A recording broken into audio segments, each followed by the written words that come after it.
Friends, நம்ம விஜய் மல்லி ஸ்டோரியில் வந்து பார்த்தீங்கன்னா வெண்பா பாப்பா மல்லி அம்மா விடுறதே இல்லை அப்படிங்கிற மாதிரியே தான் எபிசோட்ஸ் காமிக்கிறாங்க. மல்லி எப்படி வந்து 10 நாள் அங்கேருந்து கிளம்புவாங்க அப்படிங்கிறது தான் தெரியல. அதுவும் இல்லாமல் போதும் பெண்ணை சித்தி ரஞ்சிதா எல்லாருமே வந்து கலகம் மேலே கலகம் வச்சுட்டே இருக்காங்கன்னே சொல்லலாம்.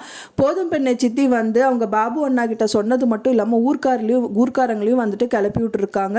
அவங்க வந்து பஞ்சாயத்து வரைக்கும் வச்சு அவங்கள வந்து ஒரு வழி பண்ண தான் போகிறாங்க அப்படின்னு தான் எதிர்பார்க்கப்படுது. ஸோ இந்த மாதிரி வந்துட்டு அவங்க வீட்டை விட்டு வரலாம் அப்படின்னாலும் வெண்பா பாப்பா விடுறது இல்லை. ரியல் நிலைமை வந்து அவங்களுக்கு கண்டிப்பாக அங்கே அந்த வீட்டை விட்டு வெளியில் வரணும் அப்படிங்கிறது தான் வந்து 100% வந்து மனசில் எடுத்திருக்காங்க. ஆனால் வந்து வரக்கு வழியே இல்லாத மாதிரி வெண்பா பாப்பா நடந்துட்டு இருக்காங்க. ரஞ்சிதாவும் போதும் பெண்ணை சித்தி பண்ண விஷயங்கள் வந்து பார்த்தீங்கன்னா பஞ்சாயத்து வரைக்குமே இழுத்துட்டு இருக்காங்க. ஸோ அது 100% வந்து அவங்க குடும்பத்தில் வந்து திரும்பவும் வந்துட்டு வந்து வாழணும் அப்படிங்கிற மாதிரி தான் கொண்டு போகும் அப்படிங்கிற மாதிரி எதிர்பார்க்கப்படுது.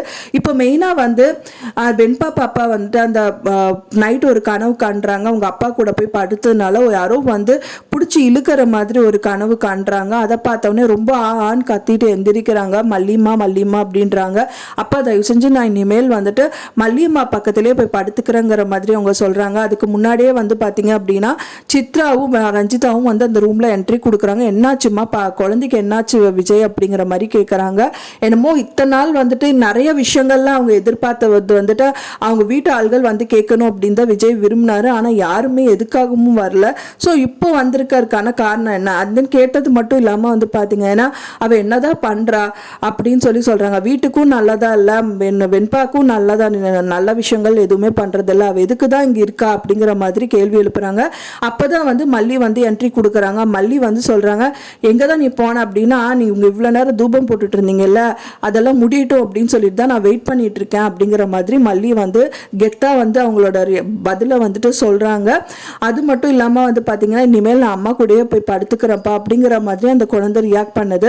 ஸோ எவ்வளோதான் இவங்களே அவாய்ட் பண்ணி அந்த குழந்தைய அப்படியே அவங்க அப்பா கிட்ட சேர்க்கணும்னு நினச்சாலும் நிறைய விஷயங்கள்னால குழந்தைக்கு வந்துட்டு சேஃப்டி ரொம்ப முக்கியம் அப்படிங்கிறது வந்துட்டு அம்மா கிட்ட தான் கிடைக்கும் அப்படின்னு அவங்க பார்க்குறாங்க. இன்னொரு விதத்தில் வந்து அவங்க பஞ்சாயத்தை வந்து இழுத்துட போகிறாங்க. ஸோ விஜய் எப்படி வந்து அவங்கள சொல்லி மல்லியை வந்து ஒன்றா வந்துட்டு காப்பாற்றி அங்கேயே விட்டுட்டு வந்துடுவாரா, இல்லை வந்து மல்லிக்கு வந்து தாலி கட்டி ரியல் பொண்டாட்டி எனக்கு அப்படின்னு சொல்லிட்டு கூட்டிட்டு வர போறாரா அப்படின்னு தான் தெரியல. ஸோ வெயிட் பண்ணி பார்க்கலாம். இந்த 2 விஷயத்துல ஒன்று தான் நடக்க போகுது. என்னதான் இருக்கும் அப்படின்னு பார்க்கலாம். நான் சொன்ன இந்த தகவல் உங்களுக்கு பிடிச்சிருக்கும்னு நினைக்கிறேன். ஃப்ரெண்ட்ஸ், பிடிச்சிருந்தா மறக்காம லைக் பண்ணுங்க, ஷேர் பண்ணுங்க, கமெண்ட் பண்ணுங்க. மேலும் இன்னொரு மல்லி சீரியல் அப்டேட்டோட நெக்ஸ்ட் மீட் பண்றேன். தேங்க்ஸ் ஃபார் வாட்சிங் மை வீடியோ ஃப்ரெண்ட்ஸ். நெக்ஸ்ட் வீடியோல பார்க்கலாம்.